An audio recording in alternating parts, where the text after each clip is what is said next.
Hello friend, welcome to our channel. আমি মিনু। তোমরা সবাই কেমন আছো? আশা করছি সবাই ভালো আছো, আর আমিও খুব ভালো আছি। আমরা সবাই খুব ভালো আছি। তো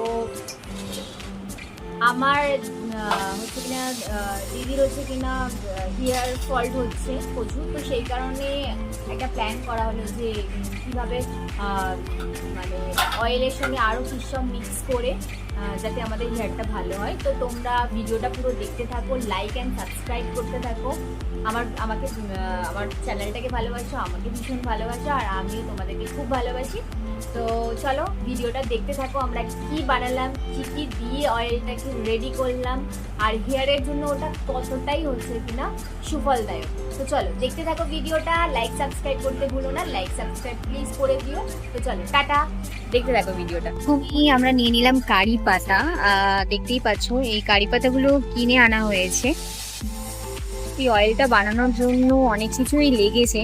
তো তারপরে আমরা জবা ফুল নিলাম। জবা ফুলটা নিশ্চয়ই কেনা না, না কেনা, এই জবা ফুলটাও কেনা। আর দিলাম আমরা নিম পাতা। নিম পাতা খুবই ভেষজ উদ্ভিদ হিসেবে খুবই পরিচিত। তো নিম পাতা আরও অনেক কাজে লাগে, কিন্তু অয়েল কাজেও ভীষণভাবে ব্যবহার করা হয়। এবার নিলাম অ্যালোভেরা। তো অ্যালোভেরা সবার ঘরেই এখন আছে, কিন্তু আমাদের গাছ নেই, কারণ আমাদের জায়গাটা হচ্ছে কম। তো এই কারণে অ্যালোভেরাগুলো কিনে আনতে হয়েছে। দেখতে পাচ্ছ বন্ধুরা, অ্যালোভেরাগুলোকে কেটে নিলাম খুব সুন্দর করে।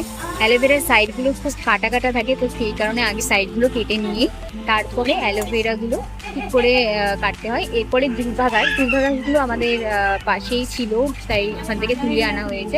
তো দুর্বা ঘাস ভীষণভাবে আমাদের চুলের জন্য উপকারী। আর আমরা নিয়েছিলাম জবা ফুলের পাতা।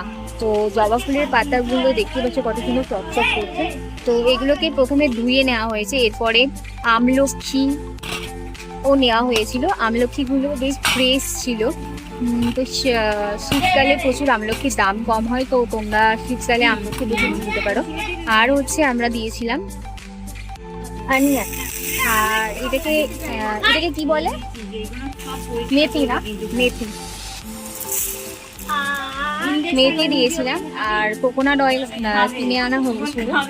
কোকোনাট অয়েল এটা বোধহয় বড়টা নিয়ে আসা হয়েছিল, যেটা ঘরে সবার জন্য বানানো হচ্ছে হেয়ার অয়েলটা। তো সেই কারণে আমরা একটু বড়ই ইউজ করি। তোমরা চাইলে একজনের জন্য ইউজ করতে পারো, কিন্তু বেশিটা করে বানিয়ে রাখলে তোমরা স্টোর করে রাখতে পারো। 1 week থেকে 30 days-এর মধ্যে তোমরা রাখতে পারো। এরপরে আমরা একটা মিক্সার নিয়েছি। মিক্সারে এই যাবতীয় যা আমরা উপকরণ নিয়েছিলাম সবই আমাদের পেস্ট করে নিতে হবে। তো দেখতেই পাচ্ছ অনিয়নগুলো ছোটো ছোটো করে কেটে মিক্সারের মধ্যে দিয়ে ওকে পেস্ট করবো। তো দেখতে থাকো পুরো ভিডিওটা। এরপর দেখো পেস্ট করে কেমন দেখতে লাগছে। এগুলো সবই পেস্ট করা হয়ে গেছে অলমোস্ট। এরপরে আমরা পেস্ট করাটা কেমন লাগছে যদিও, কিন্তু দেখা যাক। এই ফার্স্ট টাইম আমরা ট্রাই করছি কীরকম অয়েলটা হবে না হবে, পুরো ফিডব্যাক আমরা দেবো। তারপরে অয়েল যেটা কিনে রেখেছিলাম সেই অয়েলটাকে কড়ার মধ্যে ঢেলে দিলাম। পুরোটাই অয়েল ঢেলে দিলাম। প্রথমে কড়াটাকে গরম করবে, তারপরে অয়েলটা দিলে ভালো হবে। ঠান্ডা করেই না দেওয়াটাই ভালো।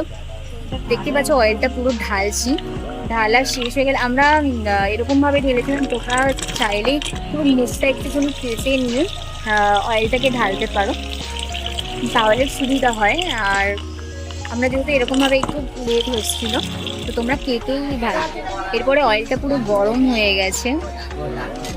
একটুখানি নেড়ে আমরা যে পেস্ট করেছিলাম সেই জবা ফুলের পাতা, দুর্বা ঘাস, আমলকি, অনিয়ন, কারি পাতা, নিম পাতা সব পেস্ট যেগুলো করা ছিল সেটা আমরা কড়ার মধ্যে আস্তে আস্তে করে ঢেলে দিলাম।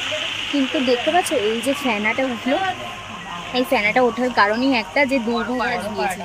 দুর্বা ঘাস দিলে না এই এত ফেনা ওঠে। তোমরা প্রথমেই কড়াটাকে আস্তে করে দেবে, কড়া বলছি, ওভেনের আঁচটাকে আস্তে করে দেবে, যাতে অয়েলটা উঠছে না পড়ে। আমাদের এটা ভুল হয়ে গিয়েছিল।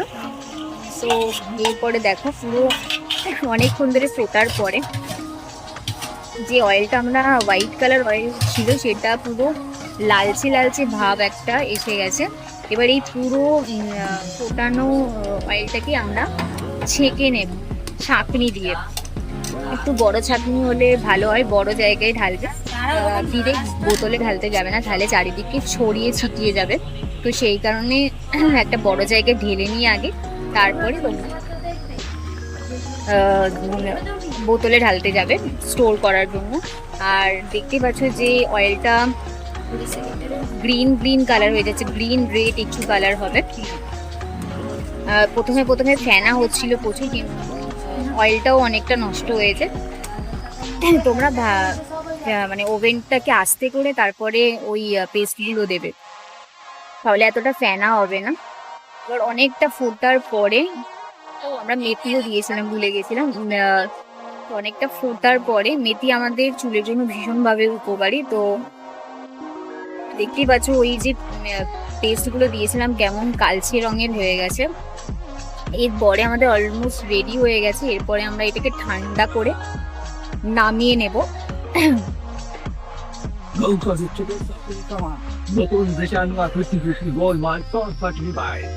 দেখতে পাচ্ছ পুরো মনে হচ্ছে যেন এটা মাস্টার্ড অয়েল দিয়েছিলাম, কোকোনাট অয়েল, মনে হচ্ছে যেন মাস্টার্ড অয়েল।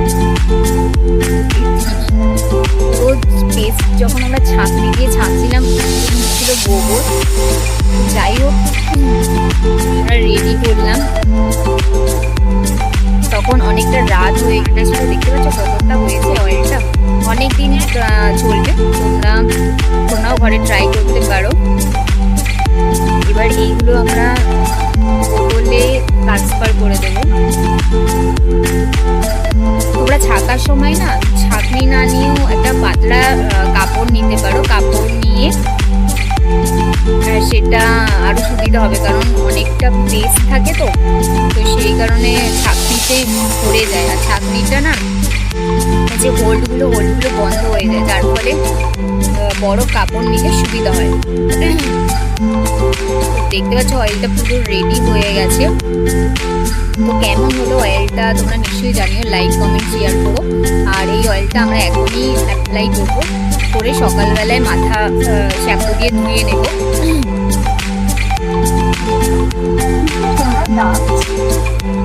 অবশ্যই ঠান্ডা করে তারপরেই কোনো বোতলে সিফট করতে যেও, গরম হলে হাত পুড়ে যেতে পারে। তো সেই কারণে ঠান্ডা হয়ে তারপরেই সিফট করো।